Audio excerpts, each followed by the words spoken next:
আসসালামু আলাইকুম প্রিয় দর্শক, জানিয়ে দিব এখনকার আলোচিত সকল দেশীয় খবর। শুরুতেই জানিয়ে দেব সংবাদ শিরোনামগুলো। কুমিল্লা ৪ মনোনয়ন বাতিল চেয়ে হাসনাত ও মঞ্জুরুলের পাল্টাপাল্টি আবেদন। এদিকে নির্বাচন কমিশনারের অনুরোধে তারেক রহমানের উত্তরাঞ্চল সফর স্থগিত জানালেন মির্জা ফখরুল। জানাবো তারেক রহমানের প্ল্যান এবং চ্যালেঞ্জ।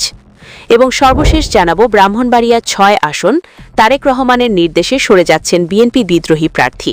প্রিয় দর্শক, এতক্ষণ দেখছিলেন সংবাদ শিরোনামগুলো, এখন জানাবো বিস্তারিত খবর। কুমিল্লা ৪ মনোনয়ন বাতিল চেয়ে হাসনাত ও মঞ্জুরুলের পাল্টাপাল্টি আবেদন। জাতীয় নাগরিক পার্টি এনসিপির দক্ষিণাঞ্চলের মুখ্য সংগঠক ও কুমিল্লা ৪ দেবিদ্বর আসনের জামায়াত এনসিপি জোটের প্রার্থী হাসনাত আবদুল্লার মনোনয়ন বাতিলের আবেদন জমা দিয়েছেন বিএনপি প্রার্থী মঞ্জুরুল আহসান মুন্সি। একই সঙ্গে মঞ্জুরুল আহসান মুন্সির প্রার্থিতা বাতিল চেয়ে আবেদন করেছেন হাসনাত আবদুল্লা। কর্মকর্তারা জানান নির্ধারিত সময়ের মধ্যে উভয় পক্ষ তাদের আবেদন জমা দিয়েছেন। এখন যাচাই বাছাই শেষে নির্বাচন কমিশনের সংশ্লিষ্ট আপিল কর্তৃপক্ষ বিষয়গুলো শুনানি করে চূড়ান্ত সিদ্ধান্ত নেবে। নির্বাচন কমিশন সূত্রে জানা গেছে, কুমিল্লা ৪ আসন ছাড়াও দেশের বিভিন্ন আসনে বিএনপি প্রার্থীদের মনোনয়ন নিয়ে আপিল ও বাতিলের আবেদন জমা পড়েছে। আবার কিছু ক্ষেত্রে প্রতিদ্বন্দ্বী প্রার্থীদের পক্ষ থেকেও আপত্তি তোলা হচ্ছে। নির্বাচন কমিশনারের অনুরোধে তারেক রহমানের উত্তরাঞ্চল সফর স্থগিত জানালেন মির্জা ফখরুল। নির্বাচন কমিশনারের অনুরোধে বিএনপির চেয়ারপারসন তারেক রহমানের উত্তরাঞ্চল সফর স্থগিত করা হয়েছে বলে জানিয়েছেন দলটির মহাসচিব মির্জা ফখরুল ইসলাম আলমগীর। শুক্রবার ৯ জানুয়ারি রাতে গুলশানের রাজনৈতিক কার্যালয়ে দলের স্থায়ী কমিটির সদস্যের বৈঠক শেষে উপস্থিত সাংবাদিকদের তিনি এ কথা বলেন। তিনি আরও বলেন, নির্বাচন কমিশনারের অনুরোধে বাংলাদেশ জাতীয়তাবাদী দলের চেয়ারম্যান তারেক রহমান আগামী ১১ জানুয়ারি ২০২৬ থেকে জাতীয় নেতা মাওলানা আব্দুল হামিদ খান ভাসানী ও ২০২৪ গণ অভ্যুত্থানের শহীদ আবু সাইদ সহ অন্যান্য শহীদদের প্রতি শ্রদ্ধা জানানোর জন্য, তাদের কবর জিয়ারত ও কিছু পারিবারিক দায়িত্ব পালনের জন্য দেশের উত্তরাঞ্চলের কয়েকটি অঞ্চলে সফর করার জন্য সিদ্ধান্ত নিয়েছিলেন। এ ব্যাপারে নির্বাচন কমিশনারের অনুরোধে বিএনপির চেয়ারম্যানের সফর স্থগিত করা হয়েছে। তারেক রহমানের প্ল্যান এবং চ্যালেঞ্জ। সবচেয়ে বড় দল বিএনপির ভারপ্রাপ্ত চেয়ারম্যান তারেক রহমানের দেশে ফেরার ৫ দিন পর দেশের অভিভাবক বিএনপির চেয়ারপারসন বেগম খালেদা জিয়া হাসপাতালে চিকিৎসাধীন থাকা অবস্থায় ইন্তেকাল করেন। সন্তান হিসেবে তারেক রহমান তার মায়ের মৃত্যুর সময় পাশেই ছিলেন। মায়ের মৃত্যুর খবরটি তিনি দলের একজন শীর্ষ নেতার মাধ্যমে দেশবাসীকে জানান। আমরা দেখেছি, ছেলের স্বদেশ প্রত্যাবর্তন যেমন জনগণের বিপুল সম্বর্ধনা ও সম্মানের মধ্য দিয়ে রাজকীয়ভাবে হয়েছিল, তেমনি বেগম খালেদা জিয়ার বিদায় দলমত নির্বিশেষে অতি সাধারণ মানুষের হৃদয় নিংড়ানো ভালোবাসার মধ্য দিয়ে হয়েছে। স্বদেশের সন্তানের আগমনকে যেন মা স্বাগত জানিয়ে বলে গেছেন, তোমার হলো শুরু, আমার হলো সারা। আমি আমার দায়িত্ব শেষ করেছি, এখন তোমার দায়িত্ব পালন শুরু।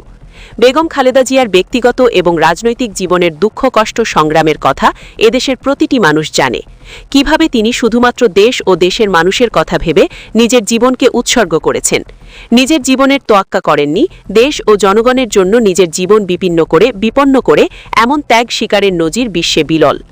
একটি পরিবার কিভাবে দেশের স্বাধীনতা, সার্বভৌমত্ব রক্ষা এবং জনগণের কল্যাণের জন্য এত নিবেদিত হতে পারে, তা জিয়া পরিবারের দিকে না তাকালে বোঝা যাবে না। জিয়া পরিবারের অভিভাবক এখন একজনই রয়েছেন, তিনি হচ্ছেন তারেক রহমান। মায়ের মৃত্যুর মধ্য দিয়ে তিনি পুরোপুরি এতিম হয়ে গিয়েছেন। তবে মায়ের মৃত্যুর পর তিনি জনগণকে তার পরিবার হিসেবে উল্লেখ করেছেন। এই পরিবার রক্ষা ও ভালো রাখার গুরু দায়িত্ব এখন তার। ক্ষমতায় গেলেও তাকে এই দায়িত্ব পালন করতে হবে, না গেলেও দায়িত্ব পালন করতে হবে তার মা বেগম খালেদা জিয়ার মতো। দেশে ফিরে তারেক রহমান জাতির উদ্দেশ্যে কি বলেন, এ নিয়ে জনগণের মধ্যে কৌতূহল ছিল। আগে ভাগে কারো কোনো ধারণা ছিল না, এমনকি বিএনপির পক্ষ থেকেও তখন কোনো কিছু বলা হয়নি। এটা একান্তই তারেক রহমানের জানার মধ্যে ছিল। তিনি যখন হজরত শাহজালাল আন্তর্জাতিক বিমানবন্দর থেকে জনস্রোত ঠেলে ৩০০ ফিটের ৩৬ জুলাই এক্সপ্রেসওয়ের পূর্ব নির্ধারিত সম্বর্ধনাস্থলে পৌঁছেন, তখন শীতের পড়ন্ত বিকেল। দীর্ঘ ভ্রমণ শেষে লক্ষ্য জনতার সামনে বক্তব্য দেওয়া সহজ কোনো বিষয় ছিল না, অথচ তাকে বক্তব্য দিতে হবে। যখন বক্তব্য দিতে দাঁড়ান, তখন তাকে সজীব ও সপ্রতিভ দেখা যায়। ১৭ বছর পর দেশের মাটিতে দেশের মানুষের সামনে দাঁড়ানোর আবেগও ছিল, তবে সংযত। অথচ দেশের ভবিষ্যৎ বিনির্মাণের পরিকল্পনা কোনো দ্বিধা ছাড়াই ১৬ মিনিটে তুলে ধরেন। এই বক্তব্যের মধ্যে একটি বাক্যই ছিল দেশের মানুষের জন্য অত্যন্ত গুরুত্বপূর্ণ। বাক্যটি হচ্ছে, I have a plan for the country, for the people. এই প্ল্যান বাস্তবায়নে আপনাদের সহযোগিতা দরকার। দেশের মানুষের জন্য তিনি কি প্ল্যান করেছেন তা খোলাসা করেননি। এ নিয়ে রাজনৈতিক অঙ্গন ও বিশ্লেষকদের মধ্যে শুরু হয়েছে ভাব সম্প্রসারণের মতো নানা ব্যাখ্যা বিশ্লেষণ। অনেকে অনুমান করছেন তার প্ল্যানের মধ্যে তার ঘোষিত 8টি কর্মসূচি, যেমন প্রতিটি পরিবারের প্রধান নারী সদস্যের নামে ফ্যামিলি কার্ড, কৃষকরা যাতে স্বল্প মূল্যের সার, উন্নত বীজ ও কৃষি প্রযুক্তি পায় সেজন্য কৃষক কার্ড, সবার জন্য প্রাথমিক স্বাস্থ্যসেবা নিশ্চিত করা, ক্রীড়াকে শুধু শখ নয় পেশা হিসেবে গ্রহণযোগ্য করতে সব স্তরে খেলাধুলার উন্নয়নকে অগ্রাধিকার দেয়া, পরিবেশ রক্ষা ও খাল খনন, কর্মসংস্থান এবং ধর্মীয় নেতাদের মাসিক সম্মানী দেওয়ার বিষয়গুলো রয়েছে। আবার কেউ বলেছেন তার এই প্ল্যানে রয়েছে দেশের রাজনীতি, অর্থনীতি, পররাষ্ট্রনীতি, আইন শৃঙ্খলা সহ সবকিছুর উন্নয়নের কথা। তবে বক্তব্যে তিনি যে বিষয়টির উপর সবচেয়ে বেশি জোর দিয়েছেন তা হচ্ছে শান্তি। তিনি 3 বার শান্তি শান্তি শান্তি উচ্চারণ করেছেন। গণ অভ্যুত্থানে শেখ হাসিনার পতনের পর হাসপাতালে থেকেই এক ভিডিও বার্তায় বেগম খালেদা জিয়া এই শান্তি ও শৃঙ্খলা বজায় রাখার জন্য জনগণকে আহ্বান জানিয়েছিলেন। বেগম খালেদা জিয়ার সেই শান্তির কথাই দেশে ফিরে তারেক রহমান উচ্চারণ করেছেন। তার অপ্রকাশিত পরিকল্পনার কথা বলেছেন। শান্তি নামক ছোট্ট শব্দটির মধ্যে মূলত তার প্ল্যানের মূল পরিকল্পনা লুকিয়ে আছে। আমরা জানি শান্তির ধারণ ক্ষমতা অসীম। এই শান্তির মধ্যে মানুষের মৌলিক ও যৌগিক সব চাহিদা লুকিয়ে রয়েছে।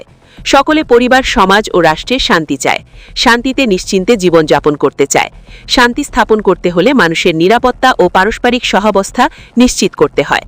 মানুষের সচ্ছল জীবন, কর্মসংস্থান, ব্যবসা বাণিজ্য, আমদানি রপ্তানি বৃদ্ধি, বেকারত্ব নিরসন, রাজনৈতিক স্থিতিশীলতা, গঠনমূলক মত বাকস্বাধীনতা নিশ্চিত করা, গণতন্ত্রের প্রাতিষ্ঠানিক রূপ, দুর্নীতি, অপরাধ নিয়ন্ত্রণ, পারস্পরিক মর্যাদার ভিত্তিতে পররাষ্ট্রনীতি, দেশের স্বাধীনতা, সার্বভৌমত্ব রক্ষার পদক্ষেপ নিতে হয়। এগুলো নিশ্চিত করতে পারলে দেশে শান্তি স্থাপিত হবে। এ এক মহাপরিকল্পনা। এ পরিকল্পনা বাস্তবায়ন কোনো একক দল বা নেতার পক্ষে সম্ভব নয়। তিনি বিভেদ, হানাহানি, মারামারি, কাটাকাটির রাজনীতির অবসান ঘটাতে চান। আমরা এই পারস্পরিক বিবাদ বিভেদ করতে করতে স্বাধীনতার 55 বছর পার করে দিয়েছি। এখন আর এই পুরনো ধ্যান ধারণার রাজনীতি নতুন প্রজন্ম গ্রহণ করছে না। তারেক রহমান দেশের মানুষের এই পালস উপলব্ধি করে নতুন ধারার রাজনীতির কথা বলেছেন। এখন আর মেঠো বক্তৃতার মাধ্যমে কথার কথা বলার রাজনীতি চলবে না, তা তিনি ভালোভাবেই বুঝতে পারছেন।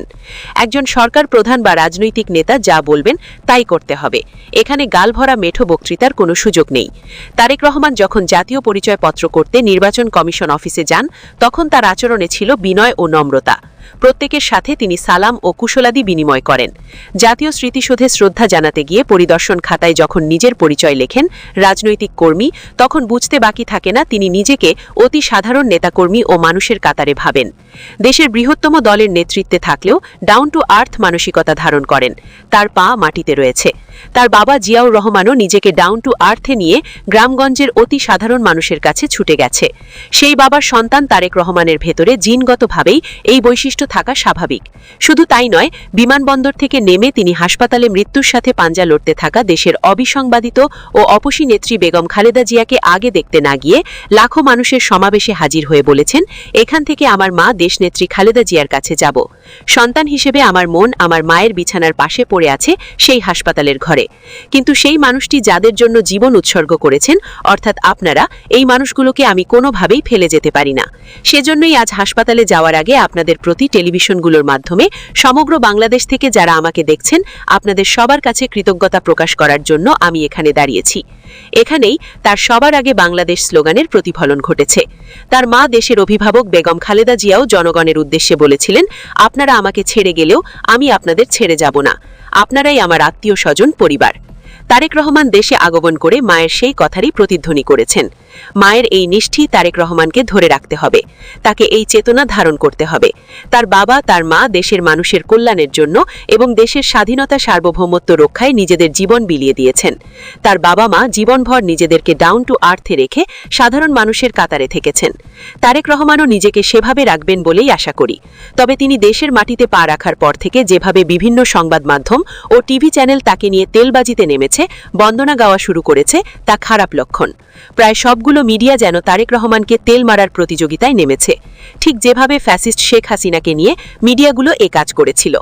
মনে রাখা দরকার, 111 সরকারের সময় এই মিডিয়ায় তারেক রহমানের চরিত্র হরণ করে তার বদনাম করেছিল।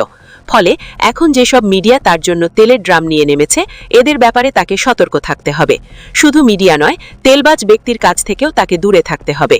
মনে রাখা দরকার, তেলবাজিতে তেলবাজদের উপকার হয়, আর যাকে তেল দেয়া হয় তার হয় সর্বনাশ। তারেক রহমানকে এটাও মনে রাখতে হবে ১৭ বছর পর যে বিমানবন্দর থেকে বের হয়ে লাখ লাখ মানুষের সম্বর্ধনা ও ভালোবাসা পেয়েছেন, সেই একই বিমানবন্দর দিয়ে ১৭ বছর আগে ২০০৮ সালের সেপ্টেম্বরে যখন 111 সরকার মিথ্যা অভিযোগে তাকে দল ও মায়ের কাছ থেকে বিচ্ছিন্ন করে কড়াবাহালায় বিমানে তুলে দিয়েছিল, তখন তার আশেপাশে গোয়েন্দা সংস্থার লোকজন ছাড়া আর কেউ ছিল না। প্রিয় দর্শক, এই ছিল এখনকার গুরুত্বপূর্ণ নিউজ। আরও গুরুত্বপূর্ণ নিউজ নিয়ে ফিরছি কিছুক্ষণের মধ্যে। নিউজগুলো সবার আগে দেখার জন্য এই চ্যানেলটি সাবস্ক্রাইব করে আমাদের সাথে থাকুন। ধন্যবাদ।